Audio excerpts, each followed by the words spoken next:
Hello students, I am BL Chaudhary, team botany CLC Sikar. तो बेटा स्वागत है आपका लेक्चर 19 में। और सीधी सी बात है कि प्रीवियस लेक्चर में अपन ने डेवलपमेंट ऑफ एंडोस्पर्म बताया और अपने कहा कि भी एंडोस्पर्म टिश्यू जो PEC प्राइमरी एंडोस्पर्म सेल थी, central cell PEC primary endosperm cell, उसके nucleus PEN primary endosperm nucleus में अगर लगातार सक्सेसिव फ्री न्यूक्लियर डिवीजन होते जाएं तो न्यूक्लियर एंडोस्पर्म, और अगर नॉर्मल डिवीजन हो यानी कैरियोकाइनेसिस फॉलो साइटोकाइनेसिस तो सेलुलर एंडोस्पर्म। तो ऐसे एंडोस्पर्म का अपन ने डेवलपमेंट किया और अपन ने कहा कि भी एक एंडोस्पर्म का एक निश्चित डेवलपमेंट हो जाता है, उसके बाद जाइगोट से एम्ब्रियो बनना स्टार्ट होता है। जब तक जाइगोट रेस्टिंग फेज में रहता है, उस जाइगोट की रेस्टिंग फेज को आप कहते हो डोरमेंसी ऑफ जाइगोट। जाइगोट की रेस्टिंग फेज को आप क्या कहते हो? Dormancy of zygote. यस, अब अपन बात करते हैं बेटा कि जो अब इवेंट अपन को पढ़नी थी, तो अब अपना इवेंट है एम्ब्रियोजेनेसिस यानी डेवलपमेंट ऑफ एम्ब्रियो। यस, तो अपना इवेंट था बेटा यहाँ पर डेवलपमेंट ऑफ एम्ब्रियो, मतलब एम्ब्रियोजेनेसिस।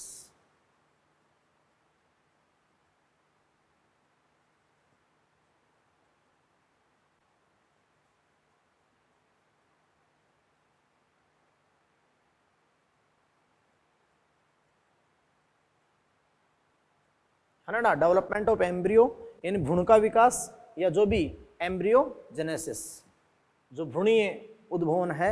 यस बेटा, तो इसका अपन स्टडी करेंगे। तो सीधी सी बात है, देखो बेटा कि जो जाइगोट सेल है, जाइगोट सेल, उसमें कई सारे अपन बात रहे कि डिविजन्स आपके होंगे और उनके थ्रू अपन बात रहे कि भ्रूण का विकास आपका होगा। यस, तो अपन कहें बेटा कि जाइगोट सेल से जो युग्मनज है बीजाणुद्भिद की प्रथम कोशिका है, तो जाइगोट सेल युग्मनज कोशिका,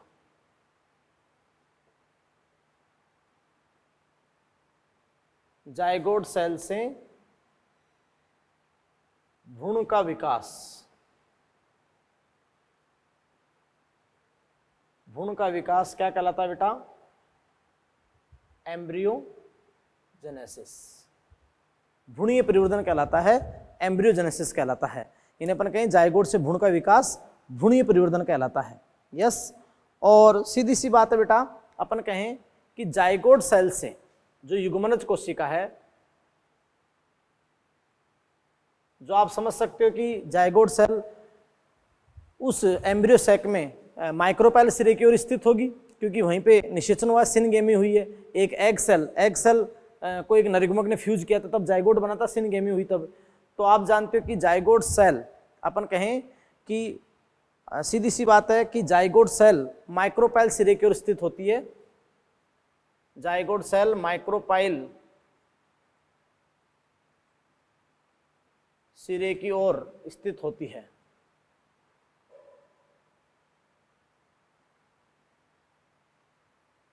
और माइक्रोपाइल सिरे की ओर स्थित होती है, तो अपन सीधी सी बात कहें कि जाइगोट से भ्रूण का विकास, जाइगोट से भ्रूण का विकास, जाइगोट सेल से एम्ब्रियो, भ्रूण का विकास एम्ब्रियो सैक में यानी भ्रूणकोश में, एम्ब्रियो सैक में माइक्रोपाइल सिरे की ओर होता है। माइक्रोपाइल सिरे की ओर होता है।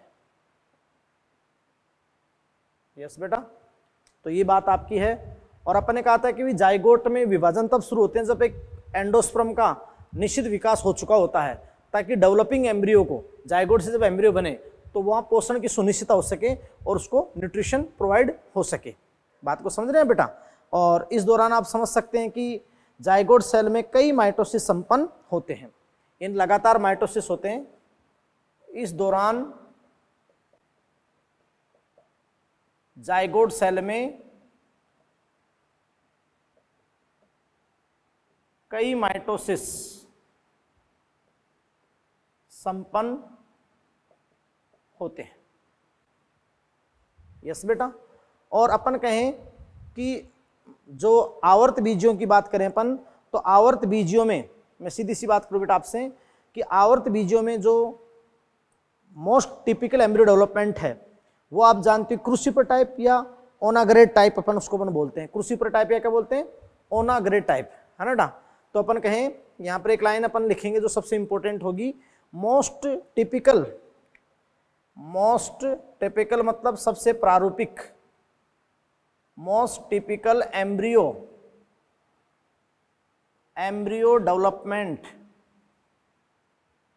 इन एंजियोस्पर्म, है ना। अपन सीधी सी बात कहें कि most typical embryo development in angiosperm is crucifer type. किस प्रकार का होगा, क्रूसिफर टाइप या ओनाग्रेड टाइप अपन बोलते हैं कि आवर्त बीजियों में सबसे प्रारूपिक प्रकार का जो भ्रूण का विकास होता है, एम्ब्रियो डेवलपमेंट होता है, वो क्रूसिफर टाइप बोलते हैं, क्योंकि कैप्सुला को वहां पर लेकर स्टडी किया गया था। या फिर ओनाग्रेड टाइप अपन बोलते हैं।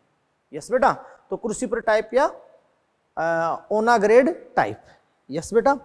और देखो कि जो एम्ब्रियो का डेवलपमेंट है वो प्री डिटरमाइंड होता है, पहले से निर्धारित होता है कि किस टाइप का एम्ब्रियो डेवलपमेंट का होगा। तो एम्ब्रियो का डेवलपमेंट मतलब भ्रूण का विकास, एम्ब्रियो का डेवलपमेंट प्री डिटरमाइंड होता है, पहले से निर्धारित होता, भी बताऊंगा मैं आपको। यस बेटा। और अब आप ध्यान दें कि जैसे अपन यहां पर बात करेंगे कि भाई डाइकोट में भी एम्ब्रियोजेनेसिस होता है और मोनोकोट में भी। तो जैसे अपन बात करें कि डाइकोट में सबसे पहले अपन बात करें कि डाइकोट में कैसे, डाइकोट में जब एम्ब्रियो डेवलपमेंट होता है, भ्रूण का विकास होता है, तो कितनी स्टेजेस आती है, कितनी स्टेजेस से वो गुजरता है, कितनी स्टेज आती हैं, तो उसके बारे में अपन देखते हैं आपके सामने। यस बेटा। तो बेटा अपने लाइन बोली थी कि भ्रूणीय परिवर्धन के दौरान डाइकोट्स में, पहले तो अपन कहेंगे डाइकोट्स में निम्न अवस्थाएं उपस्थित होती है। तो अपन कहेंगे कि भ्रूणीय परिवर्धन के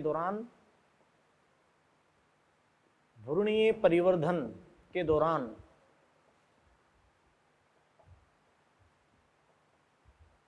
डाइकोट्स में निम्न अवस्थाएं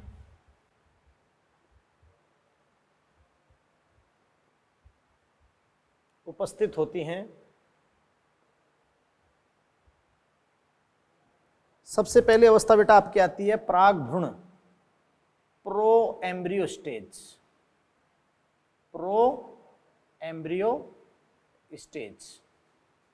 प्राग भ्रूण अवस्था। यस। सेकंड जैसे स्टेज बेटा अपन बात रही प्रो एम्ब्रियो स्टेज के बाद, जैसे अपन बात कहते हैं कि ग्लोबुलर स्टेज आती है, गोलाकार भ्रूण होता है, ग्लोबुलर स्टेज आती है, ग्लोबुलर स्टेज,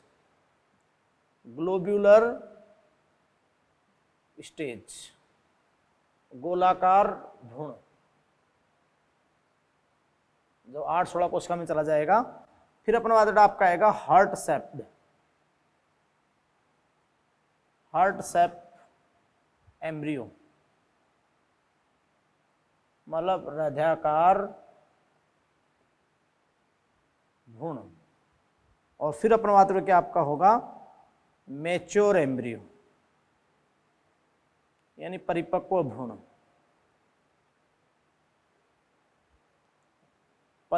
भ्रूण, जिसको आप टोरपेडो स्टेज भी बोलते हैं, टोरपेडो स्टेज। तो बेटा ग्लोबुलर स्टेज, वो pro embryo stage, globular stage, heart shape stage और मैच्योर एम्ब्रियो, परिपक्व भ्रूण। यस बेटा। अब देखो कि डाइकोट और मोनोकोट में, डाइकोट व मोनोकोट में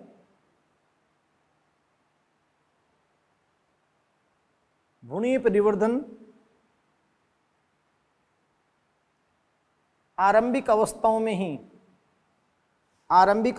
समान होता है, आरंभिक अवस्थाओं में ही समान होता है, अर्थात ग्लोबुलर स्टेज तक, गोलाकार भ्रूण तक दोनों में सेम होता है। बाकी आप समझ सकते हैं कि थोड़ा डिफरेंट होता है मोनोकोट में, क्योंकि डाइकोट के एम्ब्रियो के अंदर 2 कोटलेडोन होते हैं, 2 बीजपत्र होते हैं, मोनोकोट में कितना होता है, 1 होता है।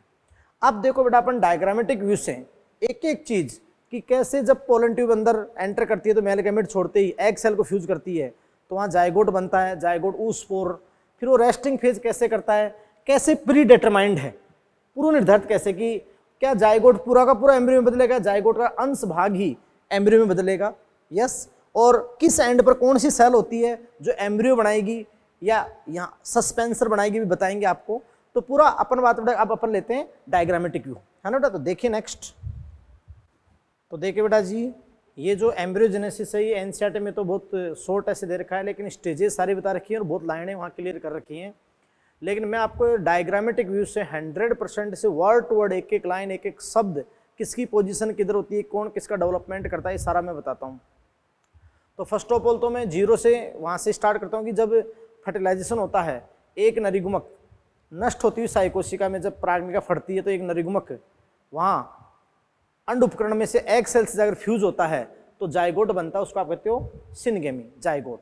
फिर जाइगोट अपने ऊपर मोटी भित्ति oospore में बदल जाता है और वो जाइगोट जब तक एंडोस्पर्म अपना एक सीमा तक विकास नहीं कर ले तब तक रेस्टिंग फेज में रहता है, उसको आप कहते हो जाइगोट की डोरमेंसी, युग्मनज की प्रसुप्ति। तो देखो बेटा कैसे, जैसे मैंने ये आपके सामने एक मतलब एम्ब्रियो सैक का डायग्राम बना दिया, एम्ब्रियो सैक ही है, एम्ब्रियो सैक जैसे मैंने आपको बनाया था ना, यहाँ मैंने ऐसे मान लो कि सीधे बीजांड में एम्ब्रियो सैक बना दिया, जो यहाँ एग सेल बताई थी, यहाँ सिनर्जिड मतलब साइकोशिका, और अगर इसको अपन उल्टा करें तो मैंने ऐसे बताया था कि यहाँ एग सेल बताई थी और यहाँ सिनर्जिड और यहाँ एंटीपोडल सेल। तो एक नष्ट होती हुई साइकोशिका में यहाँ पोलन ट्यूब ने मेल गैमेट छोड़ा था तो फ्यूज हुआ था ना एग सेल से। तो देखो यहाँ वही बात कि भाई ये तंतुरूपी उपकरण है फिलिफॉर्म एपरेटस, और वो पोलन ट्यूब यहाँ साइकोशिका को नष्ट किया उसने, यहाँ साइकोशिका को बेटा उस पोलन ट्यूब नष्ट होती हुई साइकोशिका में जब पोलन ट्यूब ने अपने कंटेंट अपना घटक त्यागे तो ये मेल गैमेट का साइन है, ये हमेशा किसका साइन होता है, मेल गैमेट का, यस। तो ये जो मेल गैमेट है नर युग्मक, ये देखो यहाँ पर ये यहाँ सिनर्जिड थी ना साइकोशिका, वो तो नष्ट हो गई और दूसरी भी तब तक नष्ट हो जाती है, तो ये मेल गैमेट इस फीमेल गैमेट, ये साइन किसका है, फीमेल गैमेट का है, ये साइन फीमेल गैमेट का है। तो ये नर युग्मक इस मादा युग्मक से ये नर युग्मक इस मादा युग्मक से फ्यूज होता है और आगे तुम जानते हो सेंट्रल सेल होती है, फिर एंटीपोडल होती है, यहाँ ध्रुवीय केंद्रक होते हैं, फिर वो दूसरा नर युग्मक आता है जो इसके ध्रुवीय केंद्रक से समेकित होता है तो एंडोस्पर्म बनता है, फिर डेवलपमेंट पहले एंडोस्पर्म का होता है ना, और फिर जाइगोट का। तो देखो मेल गैमेट फीमेल गैमेट से फ्यूज होता है, एम्ब्रियो सैक में भ्रूणकोश में फ्यूज होते हैं, आप जानते हो क्या बनता है, 2n जाइगोट सेल युग्मनज। तो निषेचन सिनगेमी होते हैं, बताओ क्या बनता है, युग्मनज जाइगोट, है ना। और फिर जाइगोट कुछ न्यूट्रिशन अगर यहाँ थिक वॉल आती है जाइगोट पे, थिक वॉल मोटी भी थी, थिक वॉल, तो उसको बोलते हो जाइगोट या oospore, जाइगोट या क्या बोलते हो, oospore, जाइगोट या oospore बोलते हो। ये जो oospore टर्म है oospore, ये किसके लिए रिप्रेजेंट रेस्टिंग फेज, यही जाइगोट की आराम अवस्था को, रेस्टिंग फेज को प्रदर्शित करती है, जाइगोट की रेस्टिंग फेज को, आराम अवस्था को प्रदर्शित करते हैं, या फिर कहें युग्मनज प्रसुप्ति, मतलब जाइगोट की डोरमेंसी को प्रदर्शित करती है। तो बन गया आपके पास जाइगोट, सिनगेमी का रिजल्ट है, और ट्रिपल फ्यूजन से बन जाता है एंडोस्पर्म। लेकिन पहले एंडोस्पर्म का डेवलपमेंट होता है, ये सिखाई दिया आपको मैंने। अब ये जो जाइगोट है, मैंने कहा ना जाइगोट लगातार माइटोसिस से क्या बनाएगा, एम्ब्रियो बनाएगा। लेकिन देखो कौन कैसे डेवलपमेंट होगा, एक एक शब्द पे आपको ध्यान रखना है। तो ये जाइगोट कई देर तक तो ये थिक वॉल है oospore, तो टर्म oospore रिप्रेजेंट प्रदर्शित करती है रेस्टिंग फेज, आराम अवस्था को, युग्मनज की प्रसुप्ति को।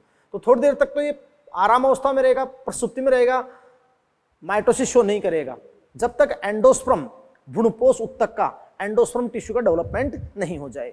अब आप ध्यान दो, ये जाइगोट है, क्लियर। और फिर जब भ्रूणपोष का विकास हो जाएगा तो जाइगोट आगे डेवलपमेंट करेगा किसका, एम्ब्रियो का, किसका करेगा, एम्ब्रियो का। तो अपने जो वहां भी लाइन लिखी थी कि एम्ब्रियो डेवलपमेंट, जो भ्रूण का विकास है, embryo development is pre determined, भ्रूण का विकास पूर्व निर्धारित होता है। पूर्व निर्धारित नहीं भाई, जाइगोट से जब शुरू में 2 सेल बनेगी तो कौन किसको बनाएगा, ये पहले से निर्धारित होता है। तो ध्यान से सुनना कि ये जाइगोट सेल है, जाइगोट सेल युग्मनज, और अब ये जो युग्मनज है अपनी रेस्टिंग फेज के बाद ये युग्मनज कोशिका जाइगोट सेल जो 2n है, इस जाइगोट सेल में पहला विभाजन ट्रांसवर्स डिवीजन होगा, अनुप्रस्थ विभाजन होगा, यानी अपन ऐसे कहते हैं टीडी, ट्रांसवर्स डिवीजन, अनुप्रस्थ विभाजन होगा, ट्रांसवर्स डिवीजन, अनुप्रस्थ विभाजन होगा। तो देखो बेटा यहां अपन बात रहे कि दो सेल बनी, एक सेल बनी सेल बेसल, बेसल सेल, और एक बनी सेल एपिकल, एपिकल सेल। तो इसको अपन कहते हैं आधारीय कोशिका, आधारीय कोशिका, सेल बेसल, आधारीय कोशिका। और ये आपकी होती है सेल एपिकल, शीर्षस्थ कोशिका। यस बेटा। तो जैसे ही एम्ब्रियोजेनेसिस स्टार्ट होता है तो जाइगोट सेल में पहला विभाजन ट्रांसवर्स होता है, अनुप्रस्थ विभाजन होता है, और जैसे ही अनुप्रस्थ विभाजन होता है तो दो अनइक्वल सेल बनती है, दो अनइक्वल। तो यहां पर आपके पास में बन गई 2 अनइक्वल सेल, दो असमान आकार की सेल बनती है, दो असमान आकार की सेल बनती है। और ये पहले से निर्धारित होता है कि ये दो असमान आकार की सेल आगे जाकर किसका निर्माण करेगी, आगे जाकर किसका निर्माण करेगी। तो ये दो असमान कोशिका होती है, सेल बेसल और सेल एपिकल। अब मैं आपको बता दूं बेटा कि जो सेल बेसल है उस सेल बेसल लार्जर होती है और वो माइक्रोपाइल सिरेक्योर होती है, और जो स्मॉलर है वो अपन बात रहा कि है ना।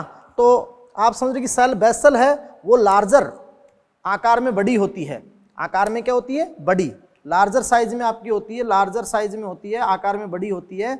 और वो अपन बात रहा कि माइक्रोपाइल सिरेक्योर होती है, माइक्रोपाइल सिरेक्योर होती है।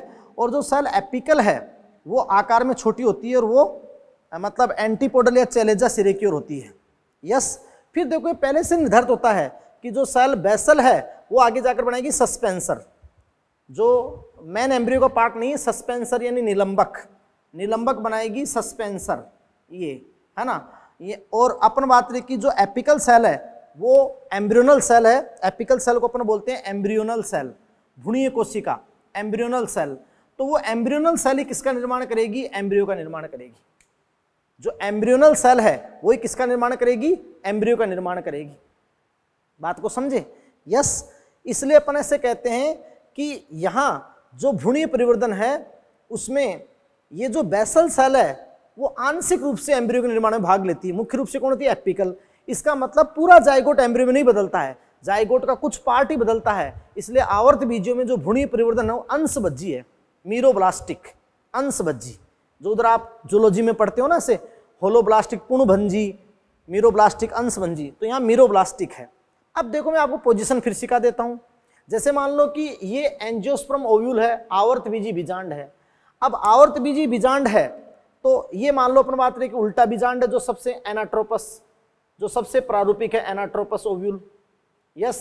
प्रति बीजांड है। और बेटा देखो ये आप जानते हो कि ऑर्थोट्रोपस है, ऑर्थोट्रोपस सीधा बीजांड है। हालांकि 80% से ज्यादा एंजियोस्पर्म के अंदर क्या होता है, एनाट्रोपस ओव्यूल होता है। ये एनाट्रोपस ओव्यूल है ना, तो एनाट्रोपस ओव्यूल होता है। एनाट्रोपस ओव्यूल में क्या होता है, इधर चेलेजार इधर माइक्रोपाइल, अपोजिट डायरेक्शन में होती है। और ऑर्थोट्रोपस में क्या होता है, सभी एक ही डायरेक्शन में होते हैं, एक ही डायरेक्शन में। तो देख लो यहां जैसे ही जाइगोट बना और जाइगोट निषेचन से बना और माइक्रोपाइलर एंड पे, माइक्रोपाइलर एंड पे बना जाइगोट और माइक्रोपाइलर एंड पे जाइगोट बना। फिर देखो उसकी दो डायरेक्शन, यानी जाइगोट में पहला अनुप्रस्थ विभाजन हुआ। तो देखो ये एपिकल सेल जिसको आप कहते हो भ्रूणीय कोशिका, एपिकल सेल भ्रूणीय कोशिका, एम्ब्रियोनल सेल बोलते हो, एम्ब्रियोनल सेल। और ये बेसल सेल आधारीय कोशिका। तो देखो कि ये एपिकल सेल की डायरेक्शन एंटीपोडल की ओर है, यानी चेलेजा की तरफ, ये एपिकल सेल की। और ये बेसल सेल जो आकार में बड़ी है इस किधर है, ये माइक्रोपाइल की ओर। यस। और देखो अब अपन बात रहे कि ये 180 डिग्री पे घुमा, ये 180 डिग्री मतलब उल्टा बीजांड हो गया। और ये सीधा बीजांड है, तो इसमें देखो ये बेसल है, ये एपिकल है। तो ये बेसल सेल देखो माइक्रोपाइल की ओर है, वही बात है। और ये एपिकल सेल किधर है, चेलेजा की ओर है। एंटीपोडल सेल जिधर है, प्रतिमुखी कोशिका जिधर होती है, तो उसकी साइड में आपकी है। बोलो है कि नहीं है, क्लियर। तो ओव्यूल के अंदर एम्ब्रियो सेक, एम्ब्रियो सेक के अंदर ये कंडीशन आपकी है। तो ये आप जानते हो कि जाइगोट में पहला जब अनुप्रस्थ विभाजन हुआ तो दो असमान आकार की कोशिकाएं बनी, 2 अनइक्वल, एक लार्जर जो बेसल सेल है, एक शॉर्टर छोटी जो एपिकल सेल है। बेसल सेल आधारी कोशिका है, एपिकल सेल एम्ब्रियोनल सेल है, भ्रूणीय कोशिका है। बेसल सेल सस्पेंसर बनाएगी, बेसल सेल का एम्ब्रियो निर्माण में ज्यादा इंपॉर्टेंस नहीं होगा। और एपिकल सेल किसका निर्माण करेगी, एम्ब्रियो का डेवलपमेंट करेगी। किसका डेवलपमेंट करेगी, एम्ब्रियो का। यस, और ये मैंने आपको बिल्कुल एनाट्रोपस और ऑर्थोट्रोपस दोनों टाइप के ओव्यूल बनाकर आपको मैंने पोजीशन बता दी। और ये माइक्रोपाइल सिरा होता है, ये मतलब चेलेजल वो सिरा होता ही है, ये माइक्रोपाइल, ये चेलेजल, वो तो आप जानते हैं 180 पे घूम जाएगा ऐसे। बात को समझे? तो ये मैंने आपको जो कंडीशन दे दी, जो आपको मैंने बता दी। अब आप भी जानते हो आगे जाकर कि भाई पहली बात तो देखो, आवर्त बीजियों के अंदर ये भ्रूण का विकास प्रीडिटरमाइंड है, तो पता चलेगा प्रीडिटरमाइंड की कौन क्या बनाएगा। आवर्त बीजियों में भ्रूण का विकास मीरोब्लास्टिक है, अंशवंजी है, क्योंकि अपन एक बात कहते हैं कि जो क्रूसिफर प्रकार का एम्ब्रियो निर्माण है उसमें basal cell play minor role in development of embryo, यानी बेसल सेल एम्ब्रियो के डेवलपमेंट में माइनर रोल, इसका माइनर रोल। मेजर रोल किसका है, एपिकल सेल का होगा, क्योंकि सस्पेंसर एक निलंबक संरचना बनेगी जो भ्रूण को भ्रूणपोष में धकेल के रखेगी, पुश करके रखेगी, ताकि उसको न्यूट्रिशन मिलता रहे। बात को समझे नहीं समझे? और ये मैन एम्ब्रियो बनाएगी, एपिकल सेल एम्ब्रियो बनाएगी। क्लियर? अब वही बात, नेक्स्ट बात की पूरा जाइगोट यूज नहीं होता है, तो आप जानते हो कि मीरोब्लास्टिक है ना। फिर अपन कहते हैं कि यहाँ पर जो क्रूसिफर टाइप ऑफ एम्ब्रियो डेवलपमेंट है, इसमें एपिकल सेल है वो चेलेजा की तरफ होती है या प्रतिमुखी कोशिकाओं की तरफ होती है, और वही क्या बनाएगी, एम्ब्रियो। तो देखो बेटा, ये बात हो गई, और प्री डिटरमाइंड हो गया, और क्लोज टाइप का डेवलपमेंट है, क्लोज बंद प्रकार का डेवलपमेंट है। बोलो, हो गया? अब देखो बेटा जी कि अपन यहाँ पर अब दो डेवलपमेंट पढ़ेंगे। ए पॉइंट अपन पढ़ेंगे सस्पेंसर का निर्माण, सस्पेंसर कैसे बना, और बी अपन पढ़ेंगे एम्ब्रियो का डेवलपमेंट, मतलब एम्ब्रियो कैसे बना। तो ए पॉइंट अपन पढ़ेंगे सस्पेंसर, निलंबक चुस्कांगे, निलंबक कैसे बना, और बी पॉइंट अपन क्या पढ़ेंगे, एम्ब्रियो का डेवलपमेंट कैसे हुआ। यस और नो? तो ये अपन बात करेंगे, बताएंगे आपको बेटा कि ये जो बेसल सेल है ये तो 6 से 10 विभाजन करेगी अनुप्रस्थ, और सीधा सस्पेंसर बन जाएगा। लेकिन एम्ब्रियोनल एपिकल सेल है, ये पहले वर्टिकल डिवीजन करेगी, फिर वर्टिकल डिवीजन करेगी, फिर अनुप्रस्थ करेगी, और कैसे 4 कोशिका, 8 कोशिका, 16 कोशिका, और फिर ग्लोबुलर गोलाकार, फिर हार्ड शेप हृदयाकार, और फिर मैच्योर एम्ब्रियो, ये कैसे बनाएगी, ये एपिकल सेल बनाएगी। कौन सी कोशिका बनाएगी बताओ, एपिकल सेल। और पोजीशन आपको मैंने बता दी कि एपिकल सेल की एंटीपोडल चेलेजा की ओर, और बेसल सेल की माइक्रोपाइल की ओर, चाहे ये हो। बात को समझे? तो मैंने एक एक इवेंट का आपको डायग्राम बनाकर एक एक लाइन को आपके सामने क्लियर कर दी। क्लियर है? अब अपन स्टार्ट करते हैं बेटा डेवलपमेंट। पहले सस्पेंसर का ए पॉइंट, और बी पॉइंट किसका, एम्ब्रियो का। बात को समझ रहे हो? यस। तो नेक्स्ट स्टार्ट करते हैं। देखिए आप, हाँ तो देखिए बेटा जी कि अपन ने कहा था प्री डिटरमाइंड होता है, और 2 सेल आपके पास में बनी थी, बेसल बड़ी आकार की जो माइक्रोपाइल की ओर थी, और वो साइड थी, हालांकि जाइगोट स्थिति का माइक्रोपाइल पे होता है, लेकिन फिर साइड माइक्रोपाइल सिरे की ओर बेसल सेल आधारित उसका बड़ी आकार की, और जो एपिकल सेल छोटी वो अपन बात रहे की एंटीपोडल या चेलेजा सिरे की ओर होती है। तो पहला फॉर्मेशन हुआ था किसका, सस्पेंसर का, निलंबक का। तो देखो पहले आप जानते हो कि जाइगोट में पहला विभाजन तो आप जानते हो कि ट्रांसवर्स होता है, टीडी अनुप्रस्थ विभाजन होता है। इसी के साथ निर्धारित हो जाता है कि कौन सी सेल क्या बनाएगी, अब देखो 2 सेल बनी थी, आकार में बड़ी बेसल सेल, आकार में छोटी एपिकल सेल। ये सबसे महत्वपूर्ण सेल है एम्ब्रियोनल सेल। मैन एम्ब्रियो निर्माण में तो ये एम्ब्रियोनल सेल भाग लेगी, लेकिन ये जो बेसल सेल है आधारीय कोशिका है, बेसल सेल, ये अपन बात रहेगी सस्पेंसर बनाएगी। तो पहले एक बार देखते हो बेसल सेल। तो बेटा देखो कि बेसल सेल में लगातार ट्रांसवर्स डिवीजन, अनुप्रस्थ विभाजन होंगे। तो लगातार आप जानते हो बेटा कि ट्रांसवर्स डिवीजन, अनुप्रस्थ विभाजन।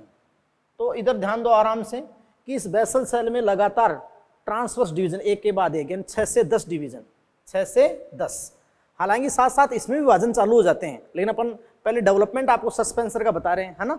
तो बेटा देखो कि बेसल सेल में ट्रांसवर्स डिवीजन, अनुप्रस्थ विभाजन 6 से 10, है ना, लगातार ये विभाजन हो जाएंगे। क्लियर? तो ऐसे अपन बात उड़ा कि आपके पास में क्या बन गया, ये आपके पास में बन गया सस्पेंसर। अब सस्पेंसर की वो सेल जो एपिकल से टच कर रही है, ये आप जानते हो कि हाइपोफाइसिस है। हाइपोफाइसिस अधस्पति का, जो बाद में जाकर मूल गोप बनाती है डाइकोट में ओनली, और ये तो हाइपोफाइसिस है। और ये अपन बात बढ़ा के देखो सस्पेंसर है, निलंबक। और ये सेल आपकी लास्ट सेल होस्ट्रिया चुस्कांगी, जो फूड को लेड करती है। और बेटा ये जो सस्पेंसर का विकास इसलिए हुआ है कि ये जो डेवलपिंग एम्ब्रियो है उसको भ्रूणपोष में धकेल के रखे, ताकि उसके लिए ऑप्टिमम कंडीशन रहे और उसको न्यूट्रिशन मिलता रहे। तो ये सस्पेंसर की बात हो गई। क्लियर? फिर बी पॉइंट था कि एम्ब्रियो का निर्माण, भ्रूण का निर्माण, एम्ब्रियो का निर्माण कैसे होगा। यस, तो अब वो जो स्टेजेस जो एनसीईआरटी की हैं उसको देखो, उससे अपन सस्पेंसर से फिर अटैच कर देंगे। तो देखो भाई ये तो आप जानती हो कि ये विभाजन और साथ साथ होता है डेवलपमेंट बेटा। तो देखो ये तो आप अच्छे से जानते हो कि भाई ये 2n जाइगोट, यस बेटा, जाइगोट सेल, और फर्स्ट आपके सामने ऊपर क्या है, ट्रांसवर्स डिवीजन, अनुप्रस्थ विभाजन। और आप समझ सकते हैं कि मैंने आपको 100% अलग अलग डायग्राम के थ्रू क्लियर कर दिया कि कौन क्या बनाएगा। यस, और फिर मैंने बेटा देखो आपको यहाँ बनाया, ये लो, इसमें अपन बात रहे कि ये सेल बेसल और ये सेल एपिकल। यस, यानी एपिकल को आप क्या बोलते हो, एम्ब्रियोनल सेल, भ्रूणीय कोशिका जो भ्रूण बनाएगी। यस, अब बेसल ने देखो किसका डेवलपमेंट कर दिया, सस्पेंसर का, और ये एपिकल सेल है। यस, तो एपिकल सेल में अब अपन आगे डिवीजन किसमें पढ़ेंगे बेटा, एपिकल सेल में।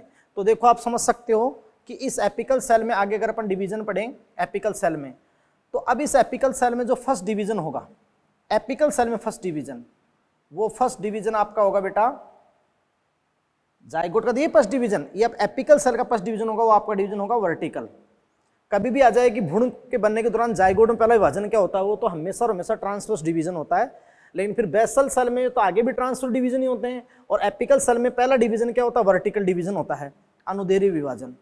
तो अनुदैर्घ्य विभाजन होता है बेटा इसमें एपिकल सेल में, सही। तो आपके पास में इस एपिकल सेल से 2 सेल बनती हैं। अब मैं केवल एम्ब्रियो का निर्माण कर रहा हूँ भ्रूण का, तो एपिकल सेल से 2 सेल आपके सामने निर्मित होती है, क्योंकि वर्टिकल डिवीजन हुआ है, तो ये आपका हो गया 2 सेल स्टेज। और बेटा इस 2 सेल स्टेज को अपन ने कहा था ना डाइकोट में एम्ब्रियो के डेवलपमेंट की स्टेजेस, तो ये आपकी पहली स्टेज होती है pro embryo stage, pro embryo stage, और अपने प्राग भ्रूण ये प्रो एम्ब्रियो स्टेज हो गया, सही। फिर इसके अंदर जो नेक्स्ट डिवीजन है, नेक्स्ट डिवीजन वो भी क्या होता है, वर्टिकल डिवीजन ही होता है। जो नेक्स्ट डिवीजन वो भी वर्टिकल डिवीजन होता है, लेकिन वो 90 डिग्री पे होता है, इसी के 90 डिग्री पे। तो ये आपका जो सेकंड डिवीजन है वो भी क्या होगा बेटा, वीडी वर्टिकल डिवीजन होगा, लेकिन अपना बात रहे कि एट 90 डिग्री, यस, इसी के 90 डिग्री एंगल पे होगा। सेकंड डिवीजन भी वर्टिकल डिवीजन होगा, और वर्टिकल डिवीजन होगा तो ये अपना बात रहा कि ये आपकी 4 सेल स्टेज गई, 2 इसके आगे 2 पीछे, यस, तो 4 सेल स्टेज, ये 4 सेल स्टेज हो गई। क्लियर बेटा। तो देखो एपिकल सेल में वर्टिकल डिवीजन हो गया, 2 cell stage, pro embryo stage, फिर वर्टिकल डिवीजन होगा 90 डिग्री एंगल पे, तो आपका हो गया 4 सेल स्टेज। और अब अपन जो नेक्स्ट डिवीजन की बात करेंगे बेटा, वो ट्रांसवर्स डिवीजन होगा। और जैसे ही ट्रांसवर्स डिवीजन होगा तो आप समझ सकते हो कि यहाँ पर कितनी सेल हो जाएगी, ट्रांसफर डिवीजन, अनुप्रस्थ विभाजन होगा। तो अनुप्रस्थ विभाजन होते ही यहाँ 8 सेल हो जाएगी। यहाँ पर बेटा अपना बात रखिए कितनी सेल हो जाएगी, 8 सेल, 4 ये 4 इनके पीछे, यस, तो ये 8 सेल अष्टांश भ्रूण बन जाएगा, अष्टांश भ्रूण, अष्टांश भ्रूण बन जाएगा अभी, 8 सेल स्टेज, अष्टांश भ्रूण बन गए बेटा, अष्टांश भ्रूण, यस। ऐसे आपका डेवलपमेंट हो रहा है। और फिर अपन कहते हैं कि उसमें पेरिक्लिनल डिवीजन होगा, और ये चला जाएगा 16 कोशिका की अवस्था में। अब आपका होगा परिणत विभाजन। परिणत विभाजन तुम जानते हो, लेयर भी बढ़ती है और कोशिकाएं भी बढ़ती है। तो पेरिक्लाइनल डिवीजन होगा परिणत विभाजन, परिणत विभाजन मैंने आपको यहाँ बताया था, आप समझे। परिणत विभाजन होगा पेरिक्लिनल डिवीजन। तो पेरिक्लिनल डिवीजन होगा तो ये अपन बात हो रहा कि आपका इस टाइप में 2 लेयर हो जाएगी, और लेयर हो जाएगी तो आप समझ सकते हैं कि फिर प्रत्येक में 4 आगे 4 पीछे, मतलब 4 ये 4 इनके पीछे 8, और ये अपन बात रहे कि वही 4 ये और 4 पीछे। तो ये अपन बात रहा कि 16 सेल स्टेज होगी, 16 कोशिका की अवस्था, 16 सेल स्टेज। और इस 16 सेल स्टेज को आप बोलोगे ग्लोब्यूलर स्टेज, ग्लोब्यूलर स्टेज यानी गोलाकार भ्रूण, गोलाकार भ्रूण, गोलाकार भ्रूण बताया जाता है। वैसे तो शुरुआती यहीं तक डाइकोट मोनोकोट में सेम होता है, लेकिन बताया जाता है एनसीईआरटी कह रही है कि ग्लोबुलर स्टेज तक डाइकोट और मोनोकोट में सेम डेवलपमेंट आपका होता है, यस। तो ये आपकी होगी ग्लोबुलर स्टेज, गोलाकार भ्रूण। अब आप समझ सकते हो कि इस गोलाकार भ्रूण में से ये जो ग्लोबुलर स्टेज हुई, ये अपन बात बता कि ग्लोबुलर स्टेज तक, और ये भी बता दूं मैं आपको कि ग्लोबुलर स्टेज तक ये बेसल सेल और एपिकल में सात सात डिवीजन होते हैं, फिर बेसल जल्दी से करके अपना पूरा डेवलपमेंट कर लेती है ग्लोबुलर तक। उसके बाद तो ये न्यूट्रिशन देकर हासिल होती जाएगी, क्योंकि लास्ट में ये तो खत्म हो जाएगा और एम्ब्रियो एम्ब्रियो रहेगा। बात को समझ रहे हो नहीं समझ रहे हो? तो गोलाकार भ्रूण ये आपका हो गया 16 सेल स्टेज, 16 सेल स्टेज तक गोलाकार भ्रूण। और एनसीईआरटी में आपको फिर दोनों को जोड़ के भी बता रखा है कि गोलाकार भ्रूण जो है उसके अंदर अपन बात रहे कि जो सस्पेंसर को भी ऐड करके बता रखा है। यस, तो देखो अपन यहाँ इस गोलाकार भ्रूण से ऐड कर देते हैं, फिर अपन आगे का डेवलपमेंट इसमें देखते हैं। और इस गोलाकार भ्रूण में 8 सेल होती है, 8 एपीबेसल होती है, 8 हाइपोबेसल सेल होती है, बताऊंगा मैं आपको। यस, तो ये आपका हो गया एम्ब्रियो। एम्ब्रियो का निर्माण, किसका निर्माण हो रहा है? ये एम्ब्रियो का। और ये किसका निर्माण हो रहा है? ये किसका निर्माण हो गया था? सस्पेंसर का, है ना। और जैसे अपन कहें कि भाई ये आपके पास में ग्लोबुलर स्टेज है,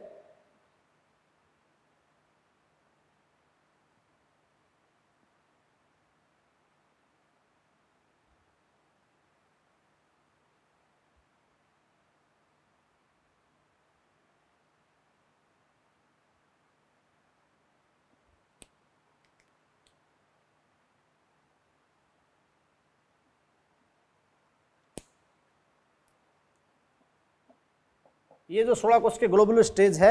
और अब अपन बात बढ़ा कि इसी से आपका जो वो तो सस्पेंसर तो साथ साथ रहता है ना वेसल का, तो आप समझ रहे हैं बेटा कि जो सस्पेंसर इससे अटैच है,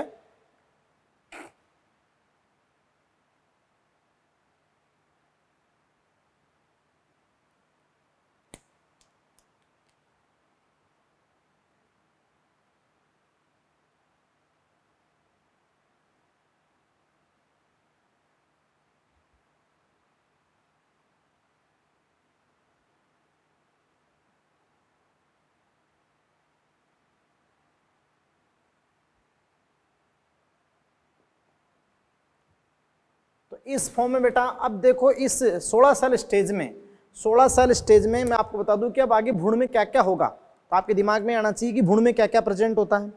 तो भ्रूण के अंदर अपन बात बढ़ा कि एक तो भ्रूणीय अक्ष होता है, भ्रूणीय अक्ष आप समझो प्रांकुर और मूलांकुर। और अगर डाइकोट है 2 बीजपत्र और मोनोकोट है तो 1 बीजपत्र।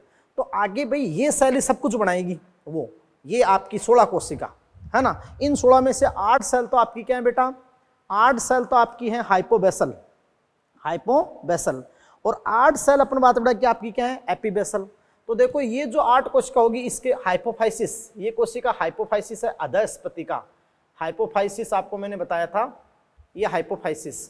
तो इसके पास वाली जो ये 8 सेल है, ये 8 सेल, ये तो आप जानते हो बेटा कि मैं बता दूं आपको हाइपोबेसल है, हाइपोबेसल है ना, हाइपोबेसल है। तो ये तो आपकी क्या बनाएगी बेटा? रेडिकल। आगे जाकर मूलांकुर बनाएगी। भ्रूणीय अक्ष का कौन सा पार्ट बनाएगी? मूलांकर, रेडिकल। और ये जो 8 सेल हैं, ये 8 सेल, ये 8 सेल होगी बेटा एपिकल सेल, एपिकल सेल। और ये जो 8 सेल आपकी होगी एपिकल सेल, ये अपन बात रहे कि आगे जाकर क्या बनाएगी? प्लूम्यूल, प्रांकुर, प्लूम्यूल बनाएगी, प्रांकुर।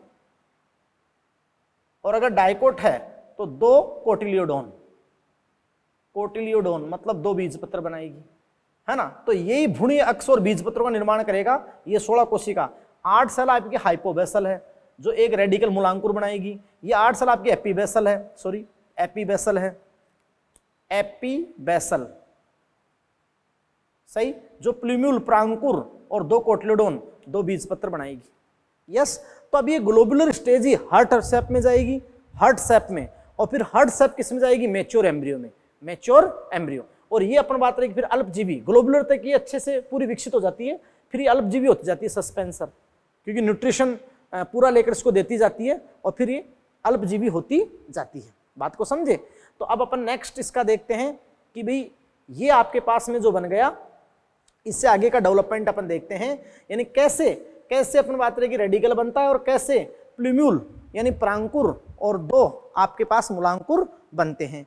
तो बेटा देखो ये मैंने एक एक चीज का आपका डायग्रामेटिक व्यू देके, भाई शुरू से मैंने आपसे कहा कि जाइगोट सेल जब पहला डिवीजन होता है ट्रांसवर्स, तो 2 अनइक्वल सेल बन गई, एक सेल बन गई आधारी कोशिका जो लार्जर है, सस्पेंसर सेल, बेसल सेल, जो माइक्रोपाइल सिरे की ओर है, और एक आकार में छोटी एम्ब्रियोनल सेल, एपिकल सेल, जो एंटीपोडल या चेलेजा की ओर है। सस्पेंसर सेल लगातार आप जानते हैं कि ट्रांसवर्स डिवीजन करके 6 से 10 कोशिका सस्पेंसर बना दिया ऊपर, और फिर आप जानते हो कि सस्पेंसर की फर्स्ट सेल लार्ज है, वो है होस्ट्रियम सेल। फिर आप जानते हो बेटा, और आपकी लास्ट सेल जो सस्पेंसर की वो है हाइपोफाइसिस। क्लियर। फिर देखो एम्ब्रियोनल सेल डिवाइड करती है वर्टिकली 2 बार, तो वर्टिकली 2 बार एम्ब्रियोनल सेल ने वर्टिकल 2 बार डिवाइड किया तो 4 सेल होगी। 4 सेल के बाद फिर आप जानते हो कि ट्रांसवर्स डिवीजन होता है तो 8 सेल हो गया, और 8 सेल में फिर आप जानते हो पेरिक्लिनल होता है तो 16, और ऑक्टांट में पेरिक्लिनल डिवीजन होते ही 16 कोशिका बन गया, प्रोटोड्रम, प्रोकैम्बियम, ग्राउंड मेरिस्टेम। यस, तो बेटा आप समझ रहे हो कि फिर वो जो 16 कोशिका है उनमें से 8 कोशिका हाइपोबेसल है जो रेडिकल का निर्माण करेगी आगे जाकर, और 8 एपिबेसल है जो प्रांकुर या 2 कोटलेडोन का निर्माण करेगी। बस समझे नहीं समझे? क्लियर। तो अब इससे अपन नेक्स्ट लेते हैं, इससे नेक्स्ट अपन यहाँ डायग्राम लेंगे। क्लियर। तो वो कैसे अपन बात रहे कि आगे की स्टेज चेंज होगी। हाँ, तो देखिए बेटा कि जो ग्लोबुलर स्टेज, और ग्लोबुलर स्टेज में आपको मैंने बता दिया था कि भाई ये एम्ब्रियो है ग्लोबुलर। क्लियर। ग्लोबुलर स्टेज, गोलाकार भ्रूण। तो बेटा देखो ये 16 कोशिका है, आपको पता ही है कि जो एपिकल सेल थी, एम्ब्रियोनल सेल थी भ्रूणीय कोशिका, पहला वर्टिकल डिवीजन 2 सेल, अगला वर्टिकल डिवीजन 4 सेल, फिर ट्रांसवर्स डिवीजन 8 सेल, फिर पेरिक्लाइनल परिणत विभाजन, तो एक के ऊपर एक परत 16 सेल। कितनी सेल? 16 सेल। तो 16 सेल में से ये जो इस हाइपोफाइसिस अधस्पतिका, ये जो हाइपोफाइसिस है इसकी हाइपोफाइसिस अधस्पतिका के पास वाली जो 8 सेल हैं, ये पास वाली बेटा 8 सेल हैं, ये हाइपोबेसल है, हाइपोबेसल। और ये किसको फॉर्म करेगी, किसका डेवलपमेंट करेगी? Form radical. ये आगे भ्रूण में क्या बनाएगी? भ्रूण अक्ष में रेडिकल, मूलांकुर बनाएगी, मूलांकुर। यस। और ये देखो अपन बात रहा कि ये जो आपकी 8 सेल्स हैं, 8 सेल्स, ये अपन बात रहा कि क्या हैं? एपिबेसल। और ये एपिबेसल क्या बनाएगी? 2 कोटलेडोन, कोटलेडोन की डाइकोट की बात है, 2 कोटलेडोन प्लस प्लूम्यूल, प्रांकुर। और अभी मैं आगे आपको बताऊंगा कि एक प्रारूपिक डाइकोट एम्ब्रियो में 2 पार्ट होंगे, एम्ब्रियो एक्सिस भ्रूण अक्ष जिसमें प्लूम्यूल रेडिकल होंगे और 2 कोटलेडोन होंगे। यस। तो देखो ये आपका, अब ये अपन बात रहा है कि आपका जो ग्लोबुलर ही मतलब जो 16 कोशिका है, कितनी है? 16 कोशिका। अब ये चेंज किस में होगा?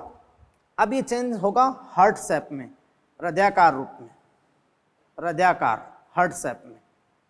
क्लियर।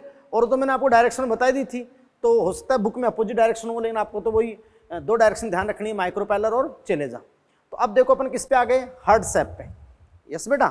तो हार्ट शेप में देखो कि किस फॉर्म में ये हाइपोबेसल बना रही हैं और कैसे ये एपिबेसल बना रही हैं। तो ये हार्ट शेप आ गया, हृदयाकार।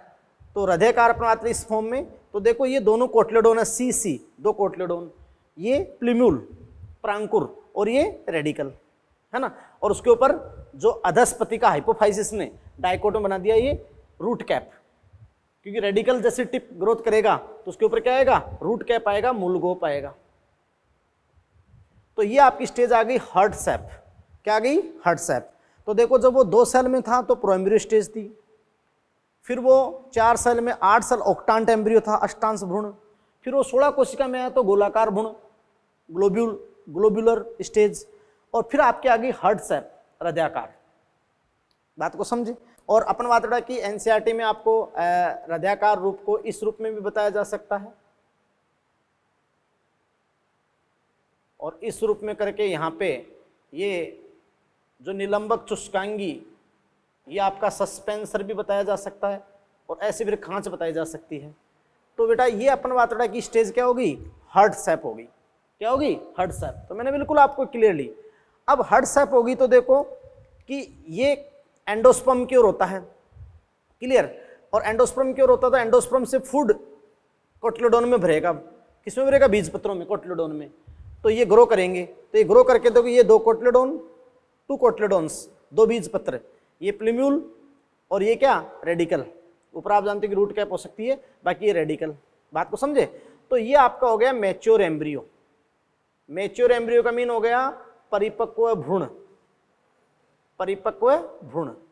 और अब वो जो निलंबक चुस्कांगी है वो अभ्रष्ट हो जाता है, डिजेनरेट हो जाता है, क्योंकि निलंबक चुस्कांगी का तो काम क्या होता है कि अब जैसे परिपक्वता की ओर जाता है तो डेवलपिंग एम्ब्रियो को न्यूट्रिशन एंडोस्पर्म से देता रहे, और जब आप जानते हो कि मैच्योर एम्ब्रियो की ओर जाता है, मैच्योर एम्ब्रियो बन जाता है तो सस्पेंसर खत्म हो जाता है।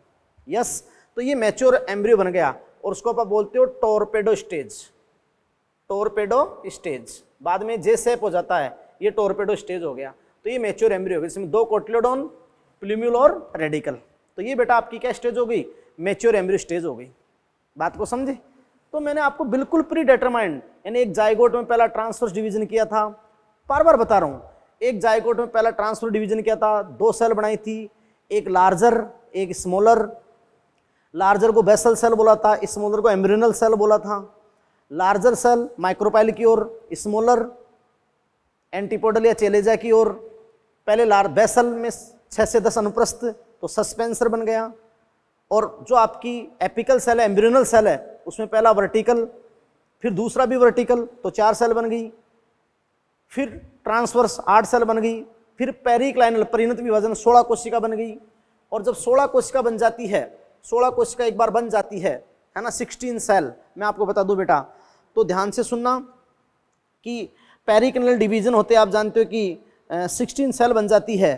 तो फिर आप ध्यान सुना, एनाटॉमिकल लाइन मैंने आपको बताई कि कोई भी स्ट्रक्चर बनने के लिए प्लांट में 3 टिश्यू होते हैं, ETS epidermal tissue system, GTS ground tissue system और वेस्कुलर टिश्यू सिस्टम।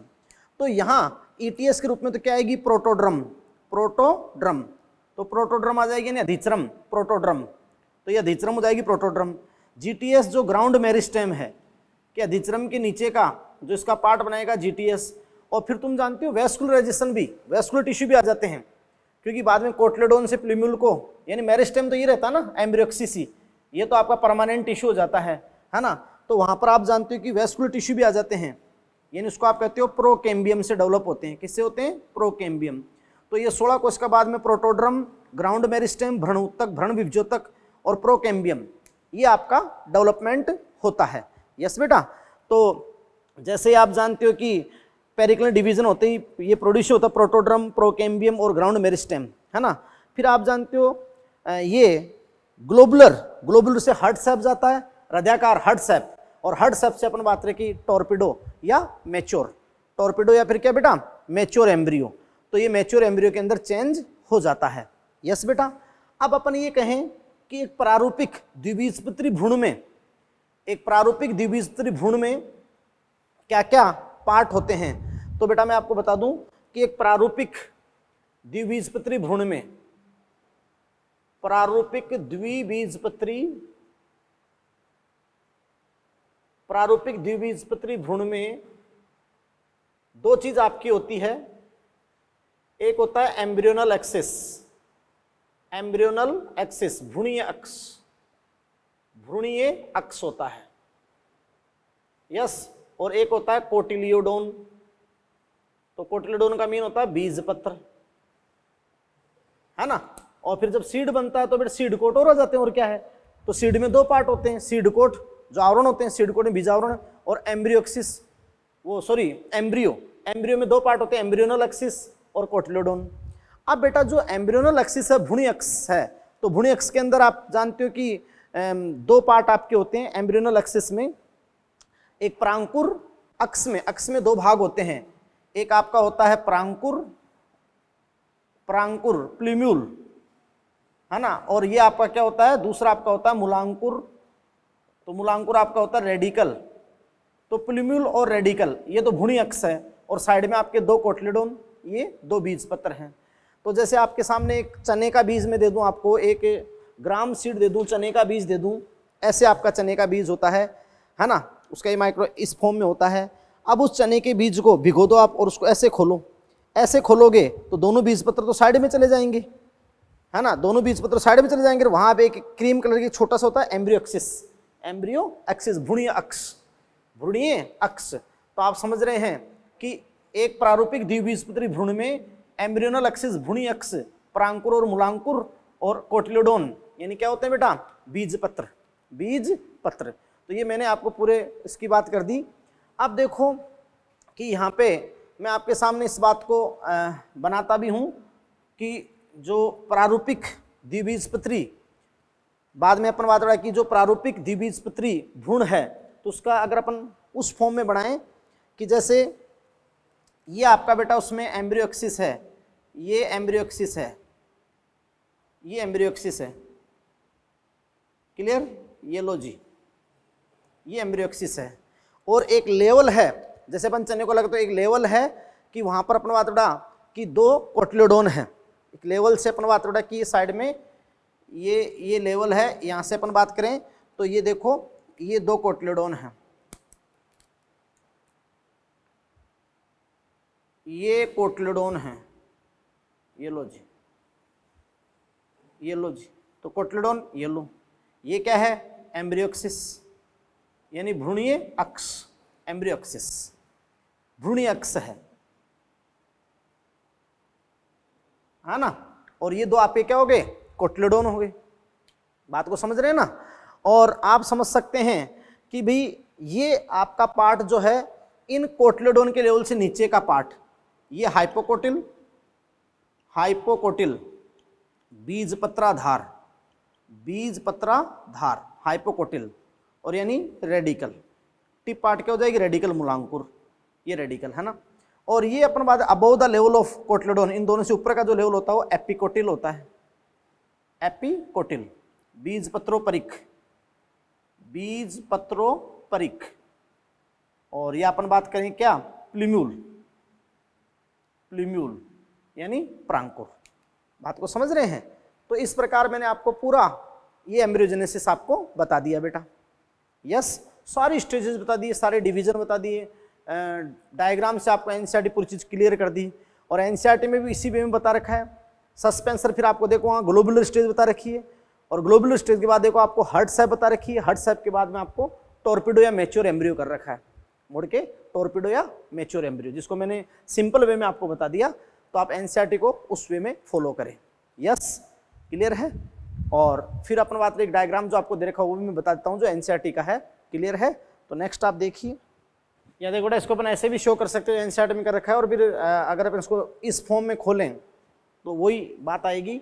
तो देखो ये आप समझ सकते हो कि 2 कोटिलोडोन्स हैं, तो ये 2 कोटिलोडोन है, कोटिलोडोन 2। और ये यहाँ पे अपन बात रही क्या है, प्लीम्यूल, प्रांकुर, है ना, ये एम्ब्रियो एक्सिस है, ये एम्ब्रियो एक्सिस है। तो अपन बात रहा कि एम्ब्रियो एक्सिस का वो पार्ट, ये एम्ब्रियो एक्सिस है, तो एम्ब्रियो एक्सिस का ये पार्ट प्लीम्यूल, एपिकोटिल, और फिर आप समझ सकते हो कि जो नीचे वाला पोर्शन है वो रेडिकल, ये आप समझ सकते हो कि हाइपोकोटिल, इससे नीचे का पार्ट हाइपोकोटिल, हाइपोकोटिल, ये रेडिकल। यस, और आप समझ सकते हो कि रूट कैप, रूट कैप। बात को समझे। तो वही बात है बेटा कि जैसे 2 कोटिलोडोन हैं, इन कोटिलोडोन्स के लेवल से अबव पोर्शन, जो ऊपर का पोर्शन है वो एपिकोटिल है, एपिकोटिल। उसका जो टिप पार्ट है वो प्लीम्यूल है, जो स्टेम जब जर्मिनेट होगा तो स्टेम देगा, तना देगा। और लेवल ऑफ कोटिलोडोन से नीचे का जो बिलो का पार्ट है वो हाइपोकोटिल है, और उसका टिप है रेडिकल, जो रूट को इनिशिएट करेगा।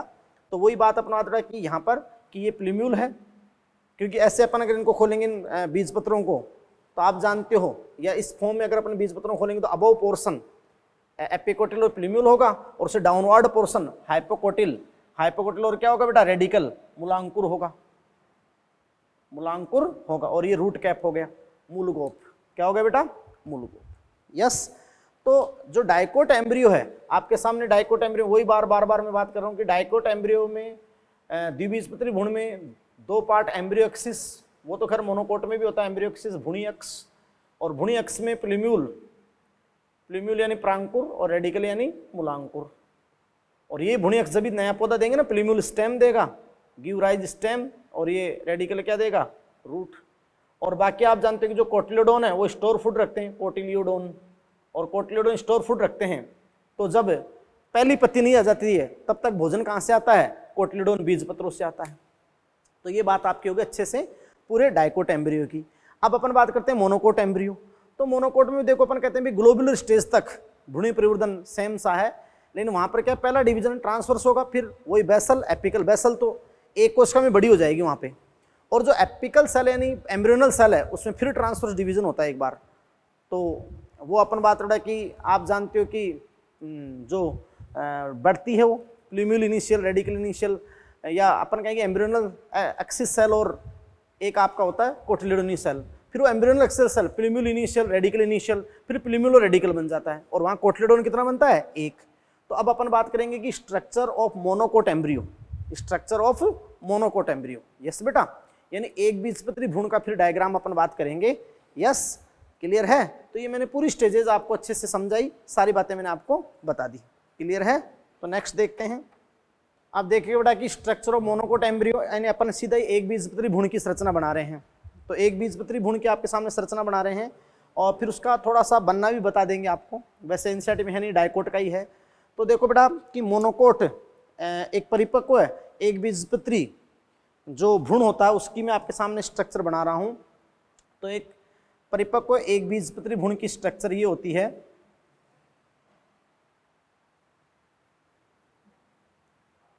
परिपक्व एक बीजपत्री भ्रूण की स्ट्रक्चर बेटा ये होती है,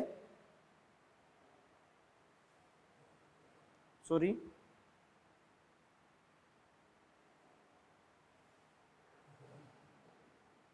ये कोटिलिडोन, और एक बीजपत्री के अंदर जो एक विकसित कोटिलिडोन होता है उसको अपन कहते हैं स्कूटेलम। क्या कहते हैं? Scutellum, cotyledon to be developed. तो जो कोटिलिडोन अच्छे से वहां पर डेवलप्ड होता है उसको आप कहते हो स्कूटेलम। तो आप कहोगे कि कोटिलिडोन मतलब बीजपत्र, टू बी डेवलप्ड जो विकसित होता है बेटा। और ये क्वेश्चन बार बार एग्जाम में आता है कि एक बीजपत्रियों में का जो ढाल के आकार का मतलब बीजपत्र होता है उसको आप क्या कहते हो? स्कूटेलम। कोटिलिडोन तो एक हो गया, उसके बाद आप समझ सकते हो कि इसके अंदर आपका होता है एम्ब्रियो एक्सिस, एम्ब्रियो एक्सिस। तो देखो इस फॉर्म में एम्ब्रियो एक्सिस यहां पे होता है,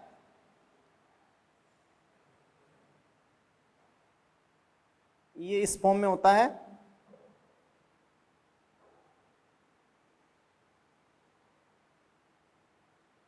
ये एम्ब्रियो एक्सिस आपका होता है। क्लियर? अब बेटा जो एम्ब्रियो एक्सिस होता है इसमें ये प्लूम्यूल है, ये प्लूम्यूल है, प्रांकुर, प्लूम्यूल है, प्रांकुर है, और ये रेडिकल है, ये रेडिकल है मूलांकुर।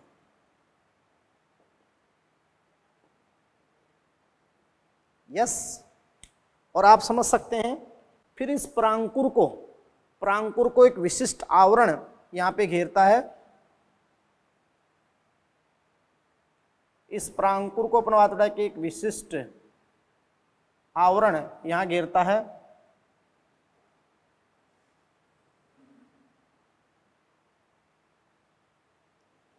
और एक खोखली बेलनाकार संरचना जो इस मूलांकुर को यहां पर घेरती है, ये लो। तो ये रीजन आपका होता है बेटा कोलियोप्टाइल। कोलियोप्टाइल का मतलब होता है प्रांकुर के ऊपर चोल, प्रांकुर चोल, प्रांकुर चोल। और ये आपका होता है कोलियोराइजा, मूलांकुर चोल, मूलांकुर चोल। सही बेटा, आप समझ रहे हैं?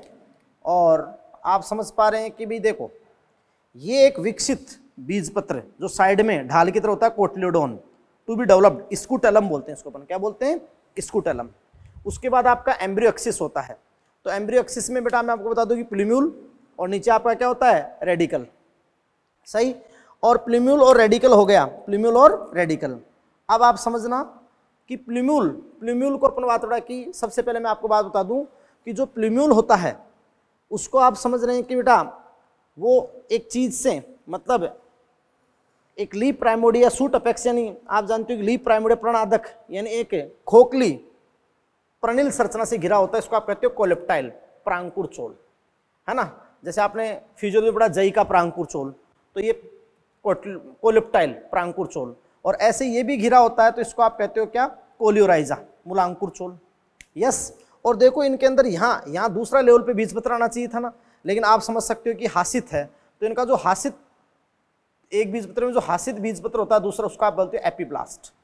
क्या बोलते हो, एपीब्लास्ट, एपीब्लास्ट बोलते हो। क्लियर है। तो आपने क्या कहा बेटा, देखो इनके अंदर लोअर एंड एम्ब्रियोनल एक्सिस का जो निचला है वो रेडिकल है और रूट कैप से एनक्लोज है, और अनडिफरेंशिएटेड सीथ वहां पर एक अवेदित आच्छादित, उसको आप कोलियोराइजा कहते हो। और एम्ब्रियोनल एक्सिस का जो ऊपर का अबव द लेवल जो है स्कूटेलम से, वो एपिकोटिल है और सूट अपेक्स, और वो एक खोखली प्रणीय संरचना से घिरा हो, उसको आप कोलेप्टाइल कहते हो। और रिमेन ऑफ सेकंड कोटलेडोन, कुछ घासों के अंदर मतलब सेकंड कोटलेडोन का कुछ रिमेन, कुछ रहा हुआ भाग रह जाता है, उसको आप कहते हो एपीब्लास्ट। क्या कहते हो, एपीब्लास्ट। तो ये होगी स्ट्रक्चर ऑफ मोनोकोट एम्ब्रियो। अब इन मोनोकोट में कैसे ये एम्ब्रियो का डेवलपमेंट होता है मैं आपको बता दूं। तो मोनोकोट के अंदर देखो बेटा, वही आपके पास में क्या होती है, एक जाइगोट सेल होता है या ऊस्पोर होता है, ये जाइगोट सेल। अब जाइगोट सेल वही फर्स्ट डिवीजन क्या करती है, ट्रांसवर्स डिवीजन करती है। मैं थोड़ा बताता हूँ आपको, ट्रांसवर्स डिवीजन करती है। ट्रांसवर्स डिवीजन करती है तो आपके सामने वही सेल बनती है बेटा, ये लो वही सेल बनती है। तो ये आपका सेल बनती है बेसल जो माइक्रोपाइल की ओर, और ये आपकी बनती है सेल एपिकल जो चैलेजा एंड की ओर हो। वही बात है, पहला डिवीजन सेम है। अब देखो बेटा कि इस बेसल सेल में डिवीजन होगा नहीं, क्योंकि ये तो इन मोनोकोट में तो ये तो एक कोश की अवस्था में ही फूलकर बड़ी हो जाती है। तो ये तो एक कोश की अवस्था में फूल के बड़ी हो जाती है, और इसको आप कहते हो निलंबक चुस्कांगी। क्या कहते हो बेटा, देखो ये आपकी एक कोश की अवस्था में फूल के बड़ी हो जाती है, इसको आप कहते हो निलंबक चुस्कांगी, यानी सीधा ये होस्ट्रियल सेल होती है, होस्ट्रियल है ना, सस्पेंसर, ये होस्ट्रियल सेल होती है। तो ऐसे एक कोश की दशा में ये बड़ी हो जाती है, बस। क्लियर। अब डेवलपमेंट एम्ब्रियो किससे होगा, एपिकल सेल से। यस, तो बेटा देखो अब एपिकल सेल में आगे जो डिवीजन होगा मैं आपको बता देता हूं, है ना बेटा। तो एपिकल सेल में फिर ट्रांसवर्स होगा, ट्रांसवर्स डिवीजन होगा इस एपिकल सेल में। एपिकल सेल में आप जानते हो कि यहाँ ट्रांसवर्स डिवीजन होगा, तो यहाँ पर बात रहे कि दो सेल बनेगी, एक टॉप और मिडिल सेल, टॉप और मिडिल सेल ये बन गई, और ये होस्टल सस्पेंसर है। यस, अब बेटा जी देखो ध्यान दो कि ये जो टॉप और मिडिल सेल आपकी बन गई, किसमें, किससे बन गई, एपिकल सेल से, एब्रियोनल सेल से आपकी बन गई, जो बेटा आप समझ रहे हो कि टॉप एंड मिडिल सेल। फिर जो टर्मिनल सेल है, ये टर्मिनल सेल ये वर्टिकल डिवीजन करेगी। ये टर्मिनल सेल क्या करेगी, वर्टिकल डिवीजन। तो वर्टिकल डिवीजन करेगी, टर्मिनल सेल आगे वर्टिकल डिवीजन करेगी, तो फिर आप समझ सकते हो कि ये इस फॉर्म में हो जाता है। क्लियर।